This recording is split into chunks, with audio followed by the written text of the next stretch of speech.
Hello and welcome back to another new blog. গতকালকেই আমরা গুয়াহাটি থেকে এসে পৌঁছালাম, আর পৌঁছাতে পৌঁছাতে প্রায় বেজে গেছিলো 3:30 4টা। আর ভীষণ বেশি এক্সস্টেড ছিলাম, যেহেতু এত বেশি গরম, আর এত গরমের মধ্যে ট্রাভেল করা মানে অসম্ভব ব্যাপার। তবে যাওয়ার ছিল একবার, তাই যখন সুযোগ পেয়েছি তখন 4জন মিলে একবারে গিয়ে আসলাম, পুজো দিয়ে আসলাম, তাতে মনটা অনেক বেশি শান্ত হলো। তো সকালবেলা সবার খাওয়া দাওয়া শেষ হলো, সবার সকালের সমস্ত কাজ শেষ হলো। পাপাও বেরিয়ে গেছে কে কাজে, আর শুভ এখন যাবেই কে কাজে। আর আমরা দুইজন এখন রান্নাঘরের দিকে এগোচ্ছি, তো চলো দেখা যাক। 10:30 বেজে যাচ্ছে, আর একটু শুভ এখন খাওয়া দাওয়া করে রেডি হয়ে বসে রয়েছে।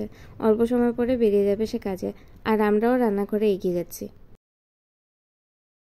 আজকে নিরামিষ থাকাতে রান্না আজকে তাড়াতাড়ি শেষ হয়ে গেল। তো আজকে মেনুতে ছিল একটা মিক্সড ভেজ আর পনির।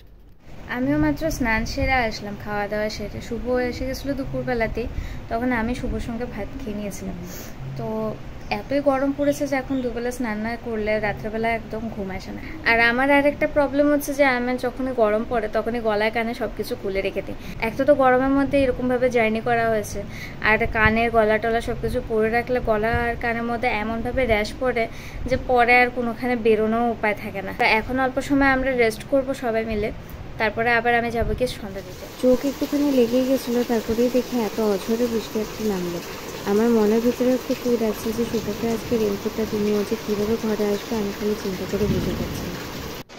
একটু ঘুমিয়ে পড়েছিলাম আর এখন চিন্তা করছি যে কী করব। তবে যাই হোক, বৃষ্টি আর বেশিক্ষণ থাকলো না, আর এখন বাচ্চা গিয়ে 6:45, আর এখন শুভ ফিরে এসছে ঘরে। আজকের জন্য এখানেই শেষ করলাম, টাটা।